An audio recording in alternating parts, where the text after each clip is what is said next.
মেয়েদের বিয়ের পরে একলা সংসার রেখে বাবার বাড়ি যাও যেন স্বপ্ন। কত কষ্টকর। যাওয়ার আগে কত শত কাজ যেন মেয়েদের মাথার উপরে বোঝা বাঁধে। ঘরের সমস্ত কাজ এক হাতে করে আবার চলে আসতে হয় রান্নাঘরে। ওই যে কয়দিন বাবার বাড়িতে থাকতে হবে, এই কয়দিনের জন্য তো আবার রান্না করে রেখে যেতে হবে, তাই না? নইলে তো ওই স্বামী বেচারা না খেয়ে মারা যাবে। এরকম হলো মেয়েদের একাকী সংসারের অবস্থা।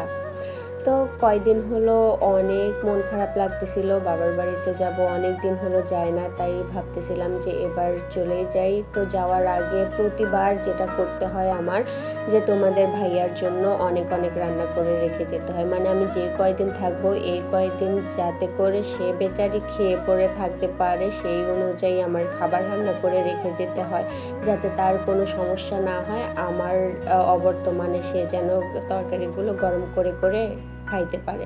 তবে এটা আর আমার জন্য নতুন কিছু না, প্রত্যেকবারই এরকম করতে হয়। ঘরের সমস্ত কাজ, ঘর গোছানো থেকে শুরু করে সব কিছু ঠিকঠাক পরিপাটি করে রেখে রান্না করতে আসতে হয়। আর রান্নাটা আমি 2 দিন যাবত করি, কিন্তু এবার আমি একদিনেই এতগুলো রান্না একবারে করে ফেলতেছি, কারণ হাতে আর সময় নেই।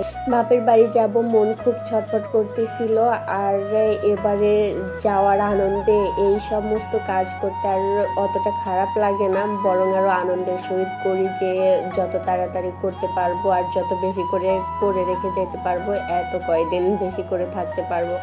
তো প্রত্যেকবারই এরকম করতে হয়। আগে বাবার বাড়ি যাওয়ার আগে এটা করতে করতে আমার অভ্যাস হয়ে গেছে। তোমরা কে কয়জন বা কারা কারা কোন আপুরা এইগুলো করো, যে বাবার বাড়ি যাওয়ার আগ দিয়ে ফ্রিজ ভর্তি করে বাটি বাটি তরকারি রান্না করে সাজায় সাজায় রেখে যেতে হয়? নইলে বাবার বাড়ি গিয়েও টেনশন করতে হয় যে হাজব্যান্ড কি খাবে না খাবে, শরীর খারাপ করে নেবে, এই টেনশনেই আরও রান্না করে রেখে যাওয়া হয়। সবাই কমেন্টস করে জানাবে। আর আমি তো প্রত্যেকবারই এরকম করি আর তোমাদের সঙ্গে ভিডিও শেয়ার করি। তো আজকেও বেশ কিছু রান্না বান্না করছি, আর এই যে বক্সেও ভরে নিছি। এখন এইগুলো সুন্দর করে ফ্রিজে রেখে রেখে দিব। আসলে ওই যে কথায় আছে না, যে মেয়েদের মনে দয়া বেশি থাকে, দয়া মায়া বেশি থাকে, কথাটা মনে হয় আসলেও সত্য।